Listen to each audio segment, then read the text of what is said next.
I humbly hold a view that as a political class, we owe a duty to ensure the peace of the country and to strengthen the pillars of democracy. We can only do so if we respect the law and act in a manner that the citizenry would have confidence in us. We have 3 weeks to go for an election, more or less. I think that the peace of Parliament is entirely in the hands of Mr. Speaker. If you follow the chronology of events, Mr. Speaker could have done better, considering the fact that even before initiating this action, I had gone to him to discuss the fact that Honorable Harun Idrisu had raised the matter on a political platform and the fact that we should come together and deal with the matter. He assured me that he would guide the process. Unfortunately, that did not happen. I eventually had to file the writ upon seeing the petition of Mr. Idrisu to be argued on the House floor. He again went to Mr. Speaker. Now, Mr. Speaker, now that you have knowledge of this petition by Honorable Harun Idrisu, does that mean that you are going to take a step? He said no. The application by Harun Idrisu would have to be admitted by him first, and that he has not admitted any motion. So I should be rest assured. Then the next stage of serving the writ on the legal directorate.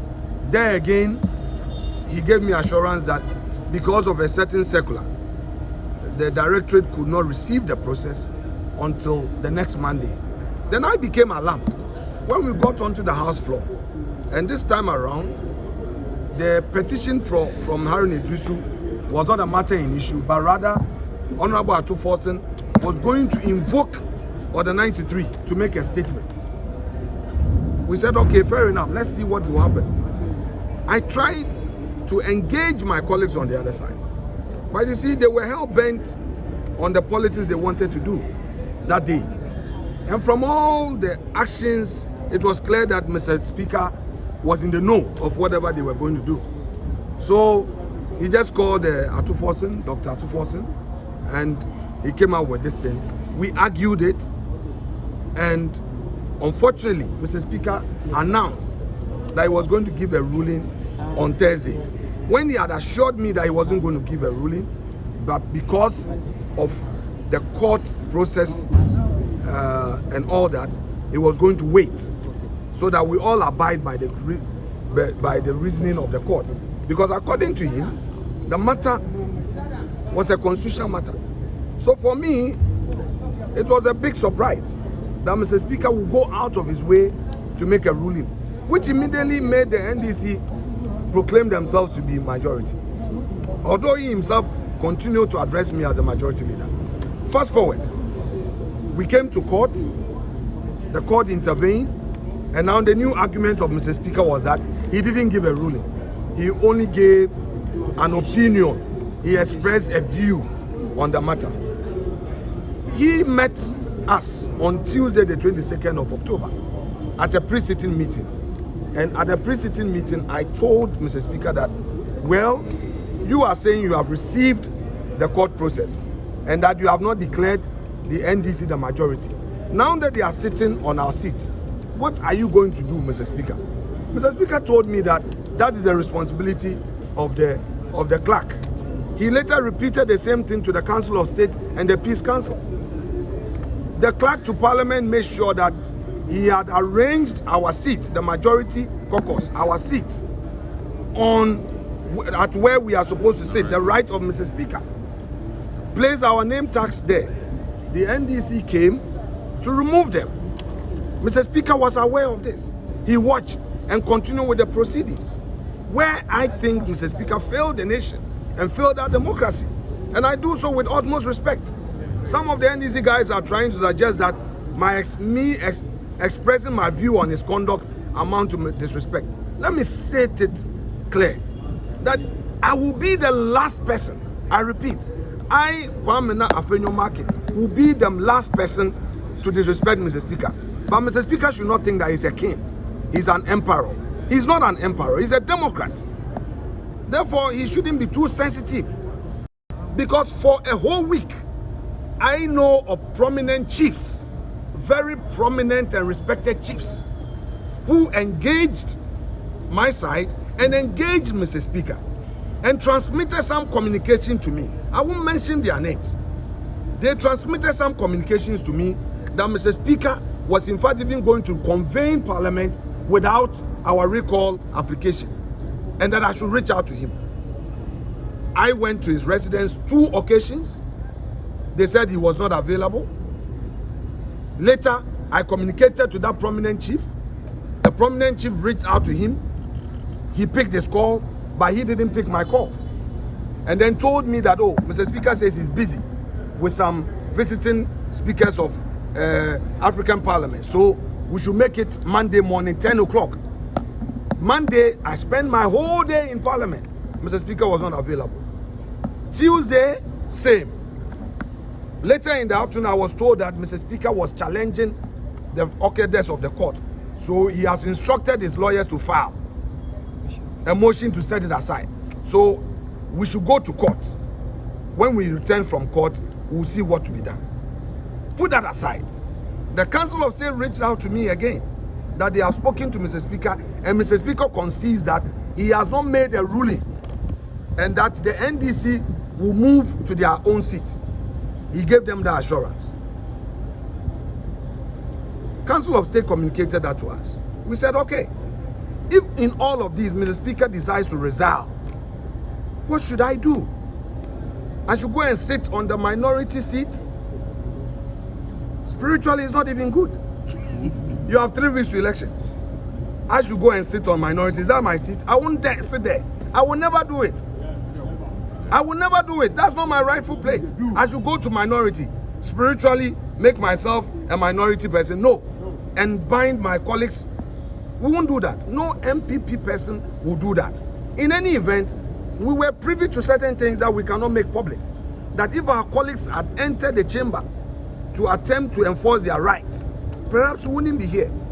So in fact, we are decent-minded people. We respect the courts. We respect the law. Our doors are open to Mr. Speaker's call. I repeat, our doors are open to Mr. Speaker's call. Political decisions are for common sense approach. We believe in a common sense approach in solving this. And the common sense approach is for Mr. Speaker to direct the NDC side to go back to their seats.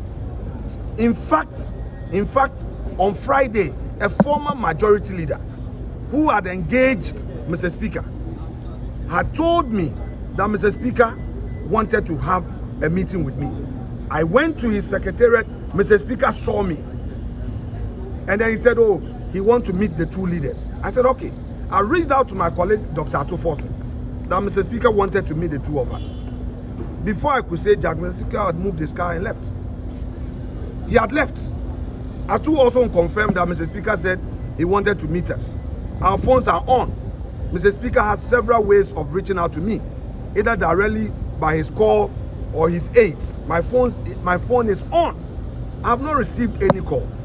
I am a centrist politician. I'm a moderate politician. I'm not an extremist. I believe in consensus building. Those who know me in Parliament know how I do my politics. I don't just jump the gun. I don't just get up to say things. MPP in Parliament is bleeding.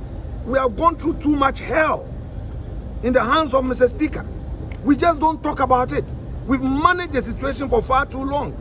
And at this point, we would call on him, Mr. Speaker, that let us end the 8th Parliament on a very happy and a very good note.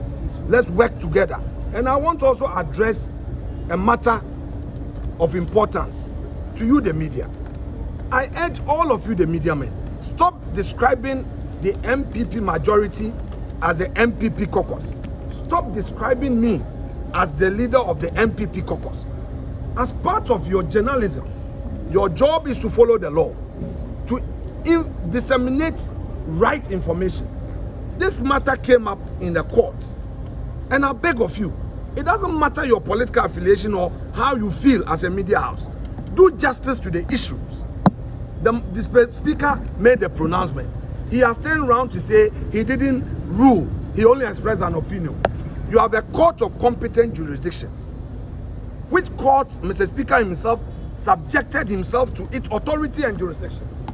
He came to challenge the first ruling. The court ruled upon after argument by his counsel. And finally, the court said, no way. Your ruling, your determination of the matter must stay. What else? Any media house who needs clarification must seek clarification from the court.